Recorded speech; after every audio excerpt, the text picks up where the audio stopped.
Now, the scriptures that describe the Mosaic covenant are basically Exodus 20 through the end, through Deuteronomy 28:58. И Писание, которое описывает Моисеев Завет, это по сути с исхода 20 главы до Второзакония 28 главы 58 стих. Excluding the historical or narrative portions. Ну, исключая, конечно же, там какие-то исторические или повествовательные отрывки.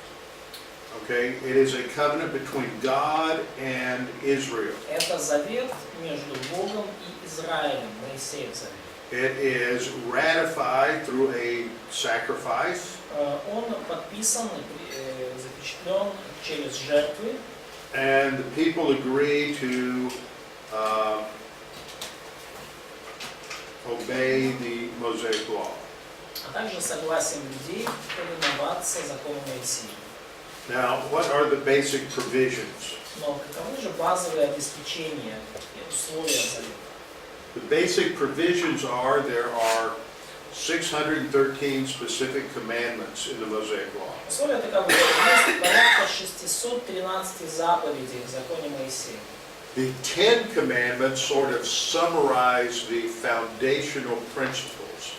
10 заповедей по сути суммируют ключевые основные принципы.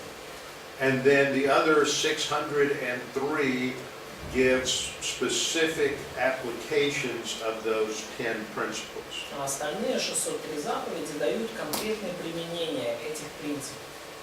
At the end, there is a promise that if they obey the covenant, if they obey the covenant, they will be blessed. И в конце идет благословение, то есть обетование о том, что если они будут послушны завету, Бог благословит их. And if they disobey, then they will be judged. А если не будут послушны, то они будут осуждены, придет проклятие. There is a provision for a temporary forgiveness of sin through sacrifice. И есть определенное обеспечение о прощении, временном прощении грехов через жертвы.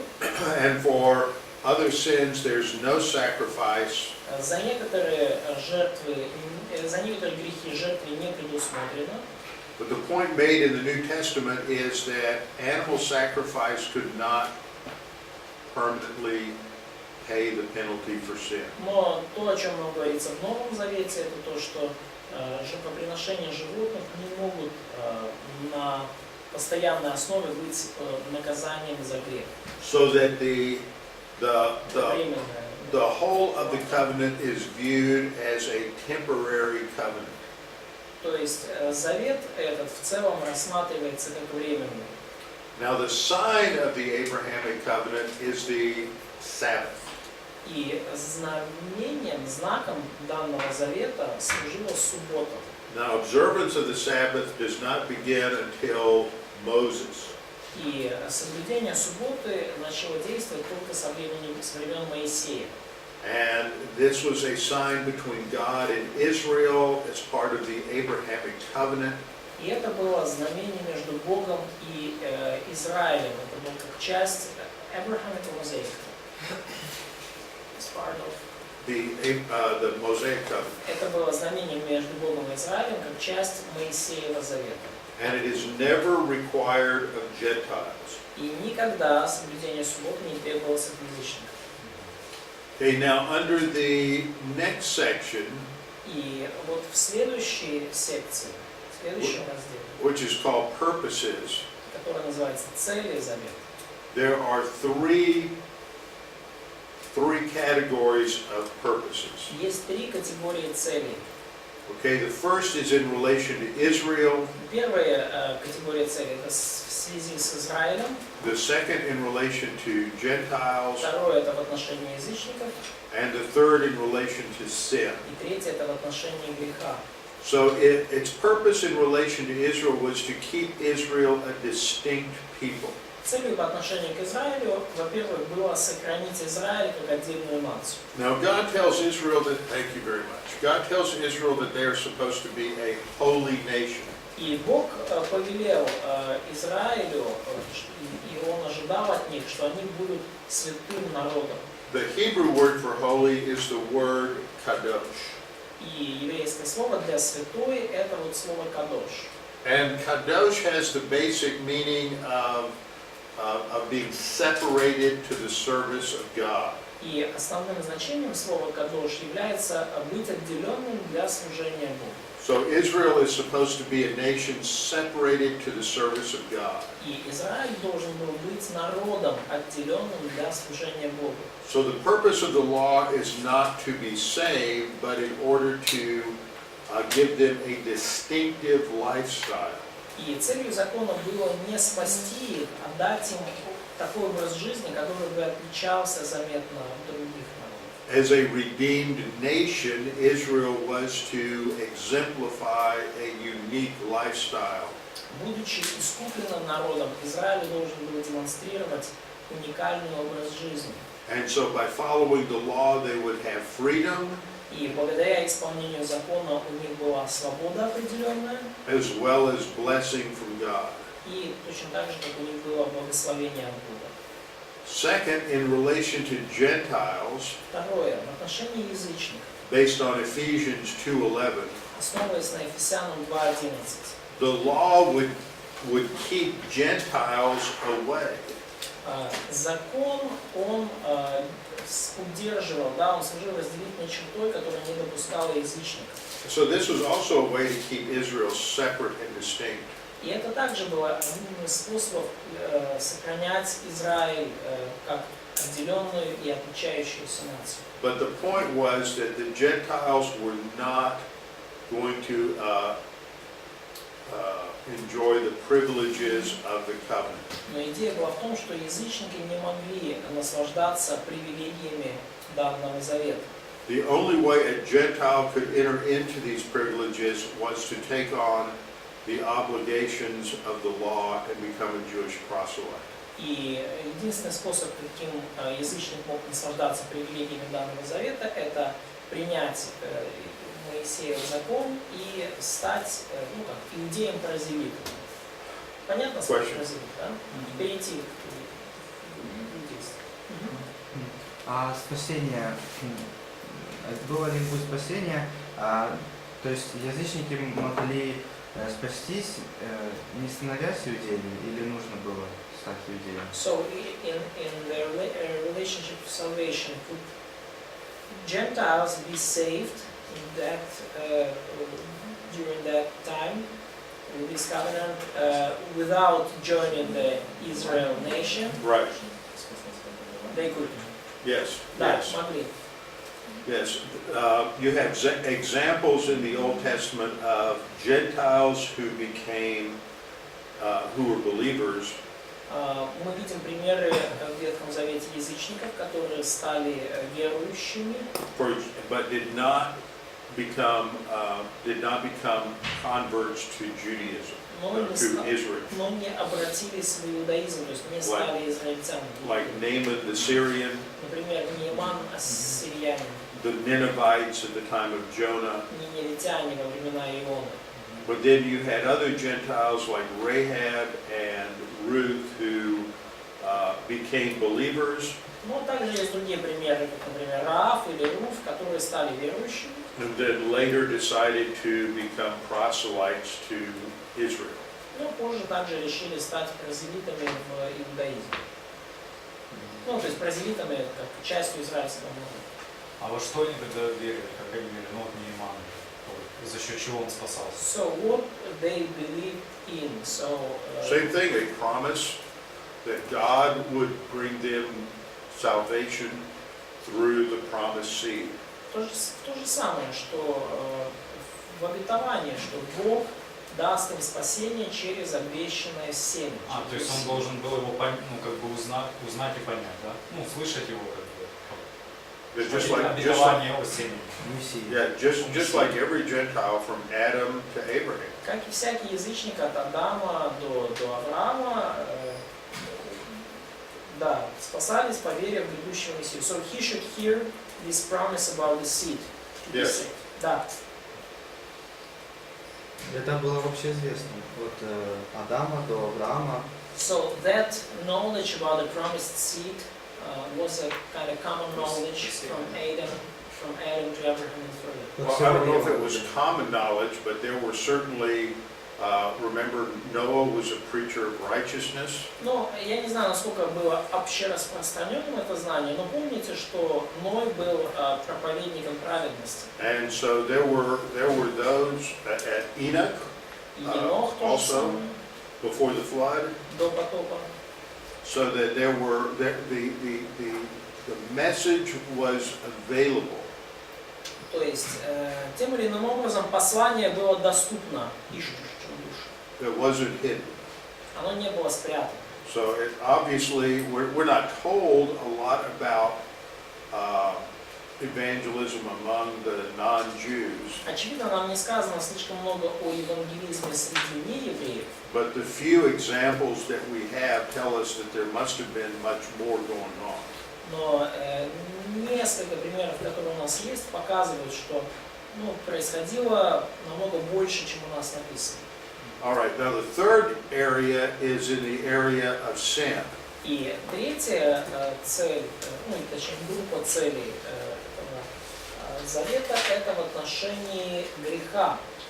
The purpose of the law was to show what sin was. Целью закона было показать сущность греха, показать, что есть Romans грех. 7 says that through the law came the knowledge of sin. Римлянам 7:7 говорит, что благодаря закону познается грех. Romans also says that it would bring about more sin. И также в послании к римлянам говорится, что закон приводит к увеличению, умножению греха. Because the specific commands would make us understand what sin was more and more. It would expose more sin.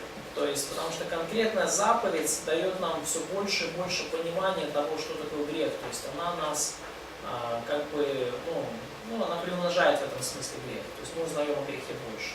Third, it would also show that there was nothing that man could do in order to please God. И также целью вот этого закона, завета, было показать человеку, что он сам ничего не может сделать, чтобы угодить Богу.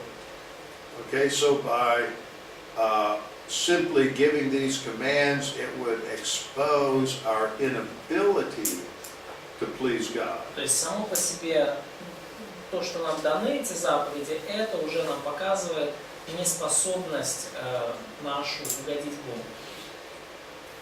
Okay, and that in turn would lead us to the Messiah. И это, в свою очередь, должно было привлечь нас, привести нас к Мессии. That only God could provide righteousness for us. Поскольку только Бог может нам обеспечить праведность. All right? And then the last category under the Mosaic law is its status. И последняя категория касательно Моисеева завета – это статус этого завета. That Christ was the end of the law.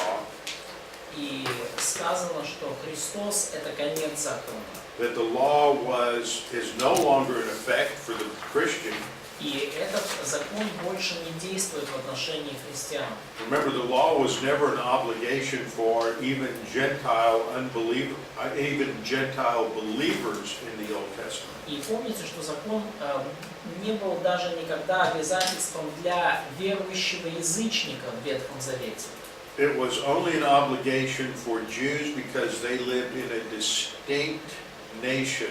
Это было всего лишь обязательство для иудеев, евреев, потому что они жили в народе, отличавшемся от других, That was set apart to God. отделенном для Бога народе. Okay? Any questions? Какие вопросы? Это имеется в виду в деяниях, когда уже больше ничем их не обязывает, кроме So do you mean some passages from Acts 15, like we are not going to burden Gentiles with anything? Yeah. The passages are, some passages that are listed here, like Romans 8, 1 to, Romans 10:4. Ну, тут вот перечислены у нас отрывки такие, как Римлянам 10:4, Galatians 3:15 through 19. Галатам 3 глава с Galatians 3:23 through 4:7. Those are all there, but you're right. Those passages in Acts would also apply. Да, но вот эти отрывки Луки прав, отрывки из Деяний тоже подходят.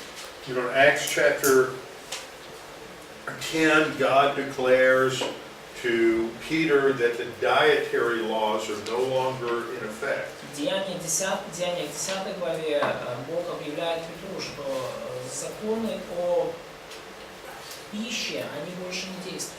So I will tell you another little pet peeve of mine. Pet peeve. You haven't heard this? Окей, я вам расскажу, это такая funny story, yeah? No. A pet peeve is a little, personal problem that I have. Okay. Ну, я вам расскажу тоже про одну, то есть мою личную проблему, которая у меня есть. A problem I have with something. You often hear of diets that come out that are supposed to be based on the Bible. Ну, вы часто можете услышать о различных диетах, которые, ну, вот, типа имеют, ну, как происхождение свое в Библии. And they go to Exodus and say that this is a healthy diet. И, ну, целые книги там пишут люди, вот говорят, открывают книгу Слов, говорят, что вот эта диета, которую Бог дал, она была очень здоровая диета. But that is not why it was given to Israel. Но не по этой причине Бог дал Израилю такие пищевые ограничения. It was given to Israel to teach principles of spiritual principles and separation to God. И эта диета была дана Израилю, чтобы научить их духовным принципам и тому, что значит быть отделенным для Бога. And the reason we know that is because in Acts 10, И причина, по которой мы это знаем, это то, что в Деяниях 10 главе God declared all food clean Бог провозглашает всякую пищу чистой, and nothing else changed. и ничего больше не меняется. They didn't suddenly learn that they could cook pork better.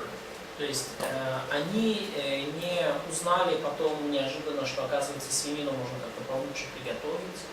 Shellfish and other unclean foods were not suddenly more healthy than they were the day before. То есть, ну, рыба без чешуи не стала в один прекрасный день более здоровой, чем она, или менее здоровой, чем она была до того. The purpose of the dietary laws didn't have anything to do with health. То есть целью вот всех этих диетических законов было что угодно, только не забота о здоровье. Okay? То есть, ну, вот это вот вылазит такой больной мозолью поделить. Можно вопрос? Can I ask a question? Maybe. Ну вот, к примеру, адвентисты седьмого дня, которые придерживаются диеты по левитам, Новый Завет основа, ну, в Новом Завете говорят, в Тимофея сказано, все, что освящается молитвой и Словом Божьим, принимайте. So, Adventists, What?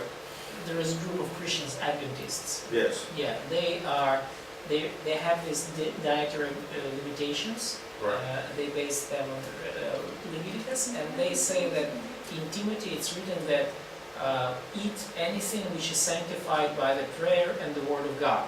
Ну типа и Словом Божьим имеется в виду, вот эта книга Левита. And they say that okay, the word of God is a book of Leviticus, and that's why this diet is kind of sanctified.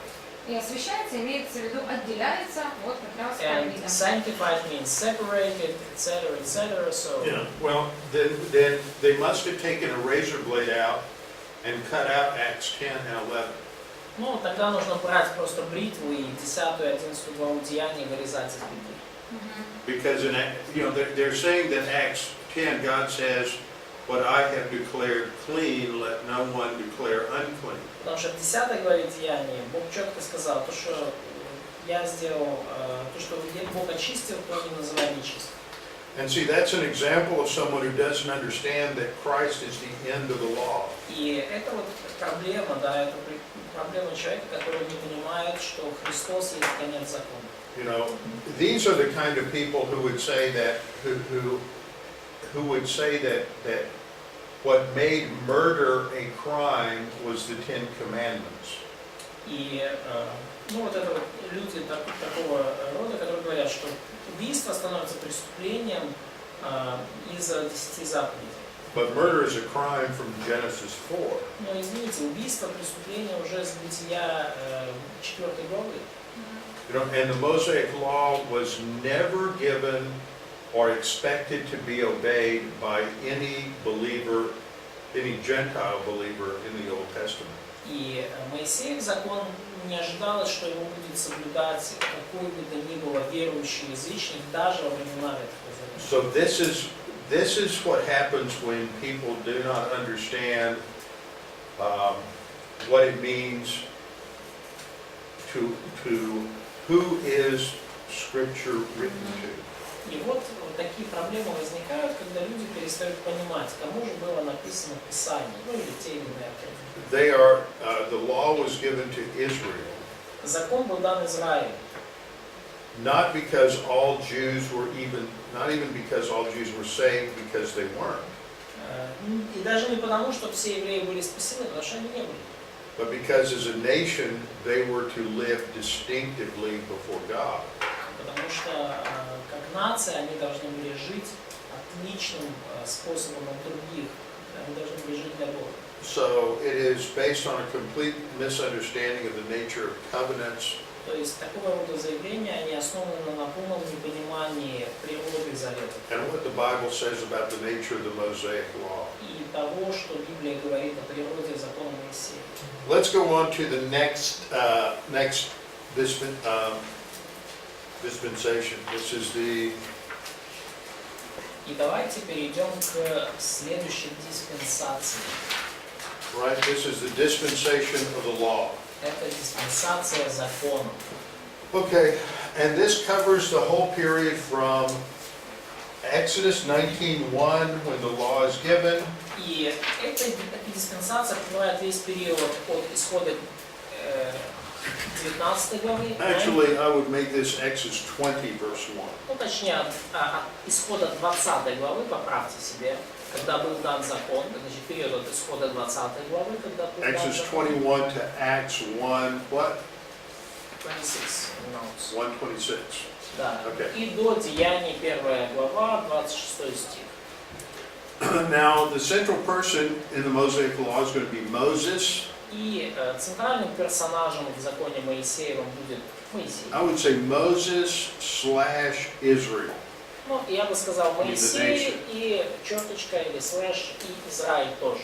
Because the nation of Israel is really the steward, okay, of this dispensation.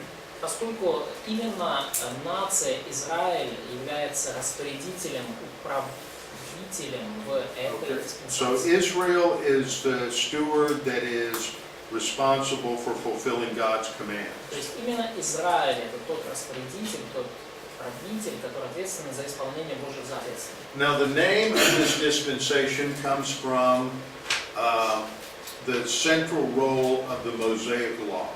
И название этой диспенсации проистекает в силу центральной роли закона Моисеева.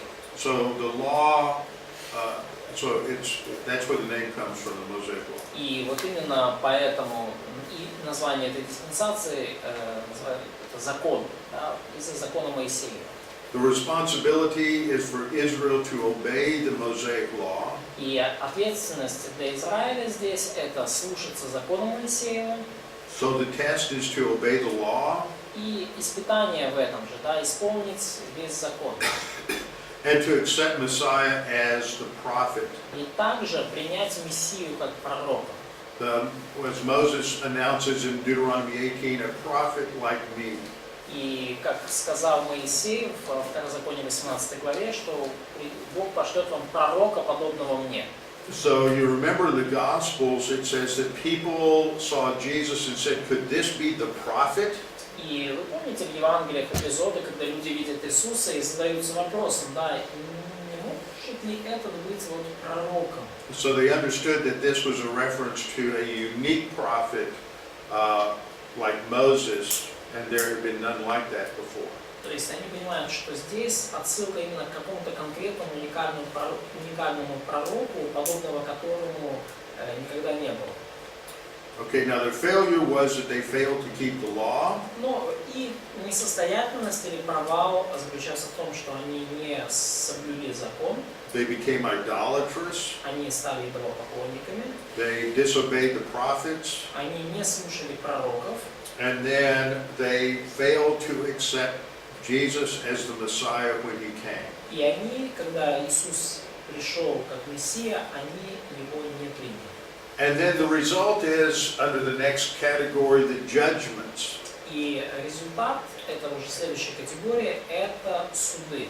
The Mosaic Law described certain blessings that God would bring if they were obedient. И закон Моисея описывает определенные благословения, которыми он благословит их, если они будут послушны. And a series of increasingly intense cycles of discipline if they were disobedient. И также описываются циклы постепенно нарастающих по интенсивности наказаний, если они будут непослушны. And God provided forgiveness in the event that they were sin, in the event of their sin. И Бог обеспечил прощение для их грехов. And this is the manifestation of God's grace in this dispensation. И это you're now in grace. Yeah. Да? То есть сейчас мы вот в разделе благодать, да, то есть была система жертвоприношения, прощения грехов, это было в этой диспенсации вот, проявление Божьей благодати. And then He provided the Messiah even though Israel was disobedient. То есть вот это день искупления, индивидуальное жертвоприношение. И второе, да, несмотря на то, что народ был непослушен, Бог все равно послал к ним Мессию. Okay. Now the next section is just a further explanation of the 5 different cycles of discipline. И следующий раздел это просто такое более глубокое разъяснение вот этих 5 циклов дисциплины. Now, it's important for you to understand these because this applies only to Israel. И для вас очень важно это понимать, и понимать, что это применимо только к Израилю. But I think there are similar patterns that you can see with other nations and civilizations. Но я думаю, что вы можете видеть похожие закономерности в отношении к другим нациям и цивилизациям. But this is particularly important for understanding later events in the history of Israel. Но это особенно важно для понимать это для понимания будущих событий в израильской истории.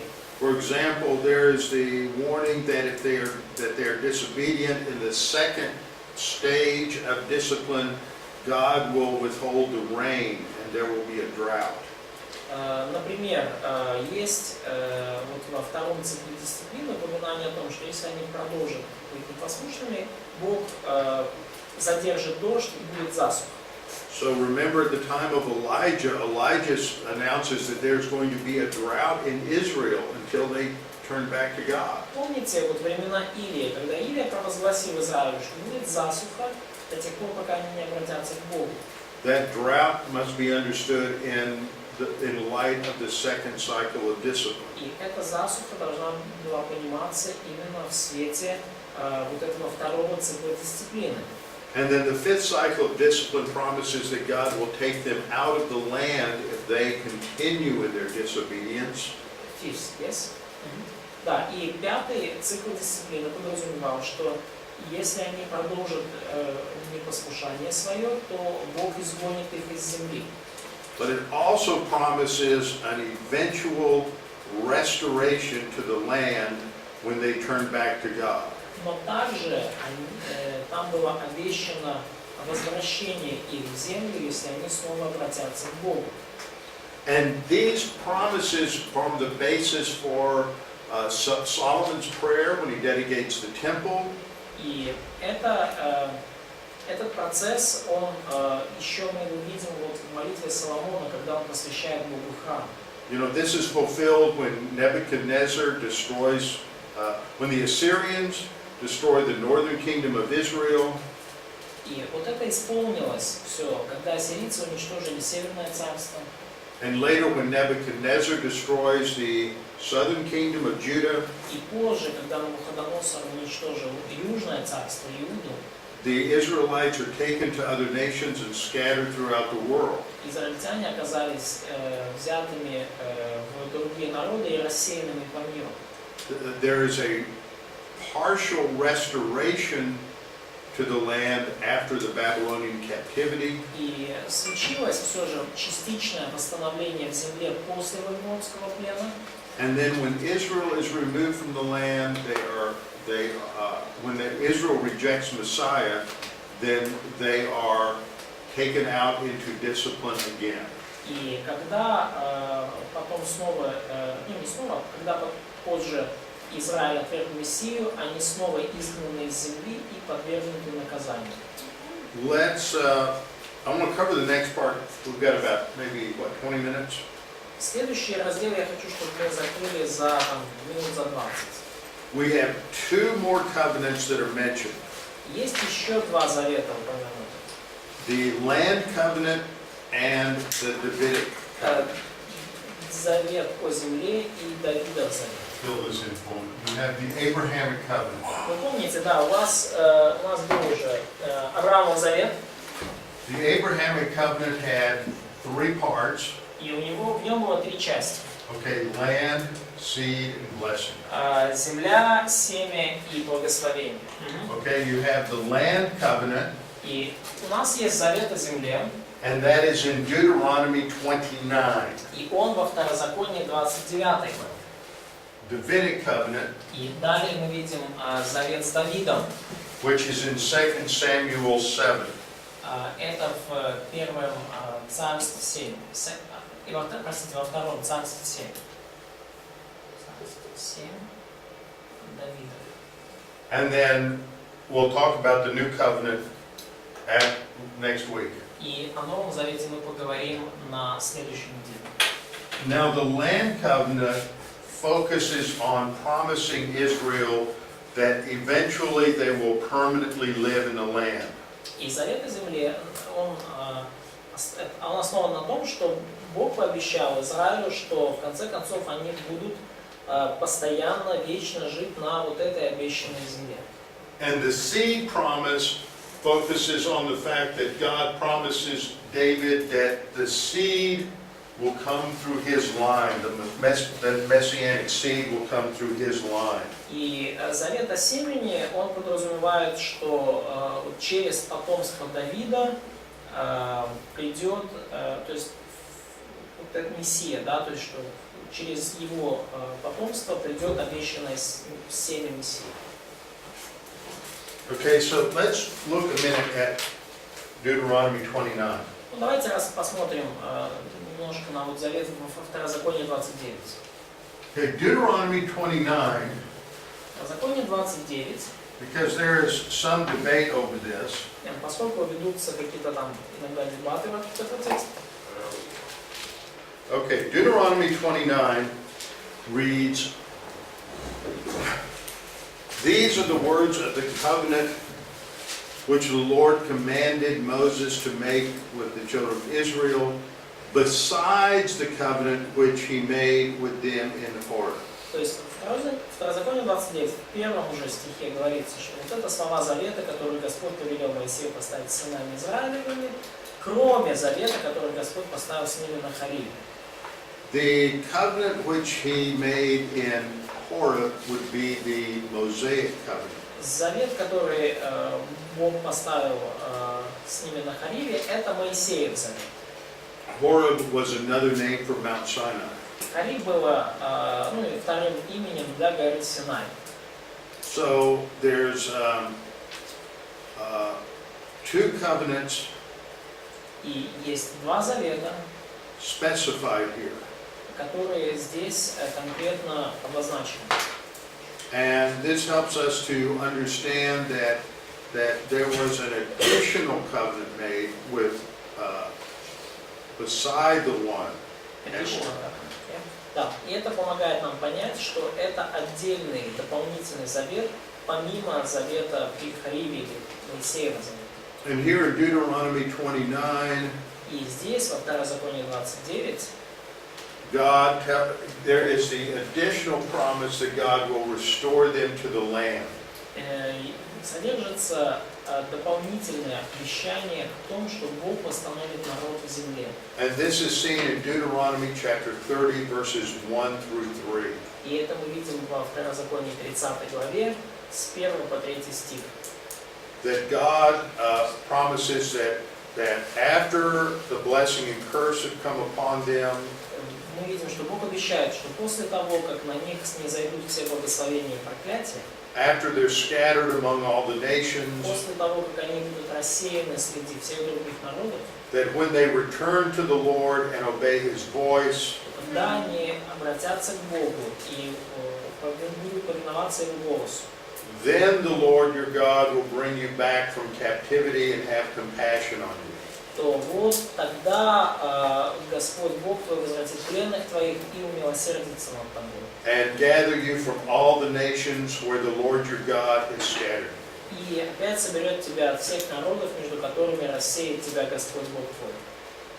So that is the promise that God makes, verse 5, that the Lord will bring you to the land which your fathers possessed. И вот это обещание, да, которое Бог дает, что приведет тебя Господь Бог твой в землю, которую владели отцы твои. Now, while we're here, look at verse 6. Ну, пока мы здесь, посмотрите на стих 6. At the time that they're restored to the land, the Lord your God will circumcise your heart and the heart of your descendants. В тот момент, когда Бог приведет их в землю, Он также, 6 стих, обрежет Господь Бог твое сердце твое и сердце потомства твоего. Now that is language that connects it to the inauguration or the beginning of the new covenant. И вот этот язык сам по себе, который указывает нам на то, что на вот это вот вступление в силу Нового Завета. So what we will see is that ultimately the land covenant and the Davidic covenant and the new covenant all are established and begin at the same time. И что мы видим, что и Завет о земле, и Новый Завет, и Завет с Давидом, они будут установлены и начнут действовать в одно и то же время. Even though these covenants are made at an earlier time. Даже несмотря на то, что эти заветы даны еще в куда более ранние времена. So, anyway, let's look back at the notes. Хорошо, ну, вернемся к нашим заметам. Okay, according to looking at this, the parties of the covenant are God and Israel. Значит, ну, согласно заметам, да, действующие лица, Бог и народ Израиля. The provisions are outlined there that Israel will be scattered for their disobedience. Условия завета мы видим тут по списку. Израиль будет рассеян за непослушание. They will repent. Они покаются. The Messiah will return. Вернется Мессия. Israel will be regathered for a final restoration. Израиль будет собран для конечного восстановления. They will fully possess and enjoy all of the land. Они будут обладать, наслаждаться всей землей. They will be regenerate. Они будут возрождены все. Their enemies will be judged. Их враги будут осуждены. And they will enjoy the blessings of the Messianic age. И они насладятся всеми благословениями мессианского века. So its significance is that it reaffirms Israel's right to the land. И значение этого в том, что здесь подчеркивается, да, утверждается заново право Израиля на обетованную землю. And this shows that Israel did not, that the Mosaic covenant does not replace the unconditional Abrahamic covenant. И также вот в пункте Д важность пункт 2. Это показывает, что Моисеев завет не аннулировал безусловно Авраамов завет, не превзошел его, не заменил. Okay, in terms of its confirmation, it is reconfirmed in Ezekiel chapter 16. И в плане подтверждения этот завет подтвержден в Иезекииле 16 главе. And its status is that it is unconditional, but has yet to be fulfilled. И статус этого завета в том, что он безусловный, но он все еще должен быть исполнен. Okay.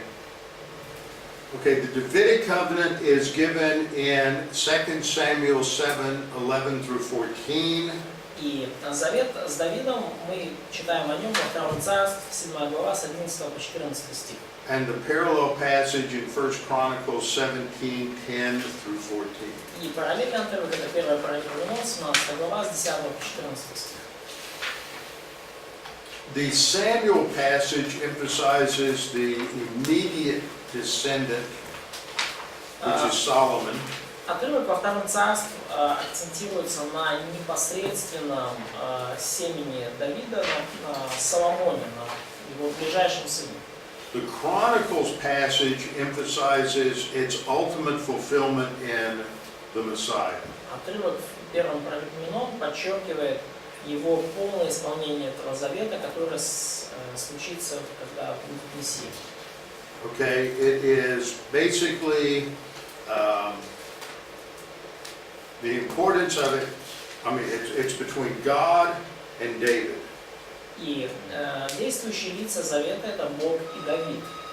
And David is the representative of his descendants. И Давид является представителем своих потомков, своей династии.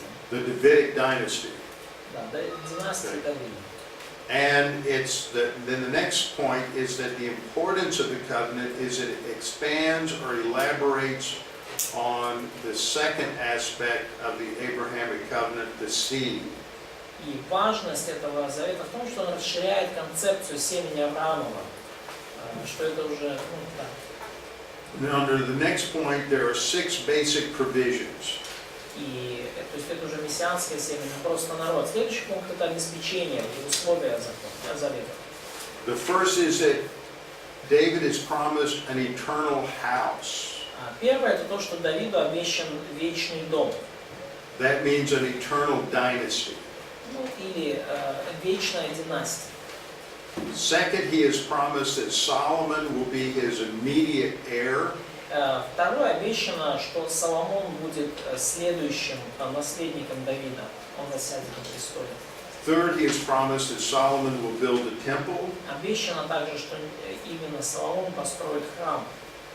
Fourth, he is promised that the throne of Solomon's kingdom will be established forever. Четвертое, сказано, что престол Соломонового царства пребудет вовек. Not the person of Solomon, but the throne of his kingdom will be established Не forever. человек сам Соломон, а именно престол его царства пребудет вовек. Fifth, he is promised that Solomon will be punished for disobedience. Пятое, сказано, что Соломон будет наказан за непослушание. But though Solomon is punished, God's love will not be removed from the dynasty. Но даже несмотря на наказание Соломона, Божья любовь не будет удалена, она так и пребудет с династией Давида. Just a minute. And last, 1 Chronicles 17 emphasizes, the emphasis is on the Messiah. И последнее, да, в 1 Паралипоменоне мы видим, что акцент заостряется на Мессии, His throne, его престоле, his house, его доме, and his kingdom. его царстве. So, and this is the important thing to remember. И это очень важно запомнить.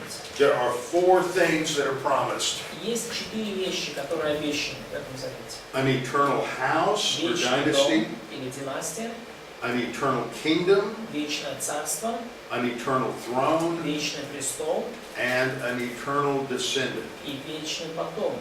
4 things: house, kingdom, throne, descendant. 4 вещи. Дом, царство, престол, потомок. Okay. Now, Важно запомнить. what was your question, Sergey? Да. Сергей, Можно больше пояснить 4-й пункт по поводу престола Соломона? can you explain point 4 about the throne of Solomon and how could it stay forever? Okay, that is just simply a confirmation that the dynasty, the Davidic dynasty, will be established forever. Но это просто подтверждение того, что династия Давида, царственная династия, пребудет вовек. That it will go through the line of Solomon. Что она произойдет через потомство Соломона. It doesn't mean that Solomon himself will live forever, Это не значит, что сам Соломон будет жить вечно, but that Solomon's line will rule forever. Но or что someone from Solomon's line will кто-то rule из forever. династии, кто-то из линии Соломона будет править вечно. Okay? And the interesting thing too is Интересно, что здесь? for someone to rule forever either means that the line continues from generation to generation without ever ending, Что вот править вечно, как оно может осуществиться, да? Что либо династия продолжается бесконечно, вечно, да?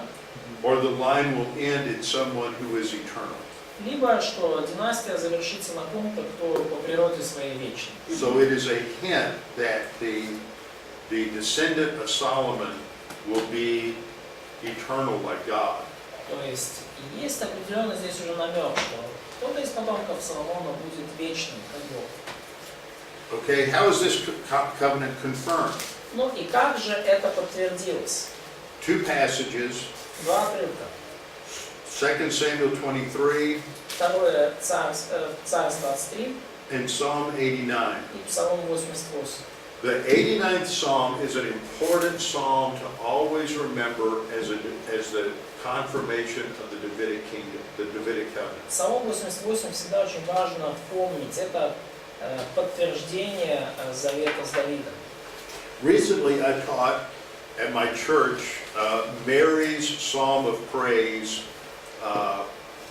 about the fact that God chose her to be the mother of the Messiah.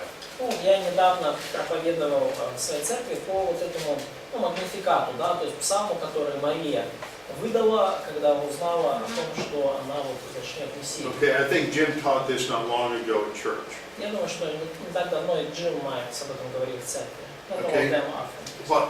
What I found interesting was when I looked at many of the key words in that psalm. И что я обнаружил интересного, что когда я рассматривал ключевые слова в этом псалме Марии, They also showed up in Psalm 89. то я увидел, что они также, все эти слова, встречаются в 88-м псалме. Which shows that Mary has definitely connected what is happening to her И это показывает нам, что Мария однозначно связала то, что случилось с ней, to the promise of God to David. с обетованием Божьим Давиду. Okay, now in terms of the extent of this covenant, it is said to be eternal and everlasting, Что forever and касается everlasting. пределов этого завета, то сказано, что этот завет навсегда, что он вечный, And that there will come a time, though, when the house of David is reduced to a stump, и практически пришло время, когда дом Давида, то есть потомство генеалогическое, оно свелось на like a нет, да? tree, it will be cut down for a long period of time, Как дерево, которое будет срезано на долгий период, от него только пенек but останется. then it will grow again, and that new growth is called the branch. Но потом это дерево снова начнет расти, вот этот новый росток назван отраслью. So its status is that it is unconditional, И статус этого завета безусловный, but it will not be fulfilled until Jesus returns to sit on his throne. но он не будет исполнен до тех пор, пока Иисус не вернется и не воссядет на своем престоле.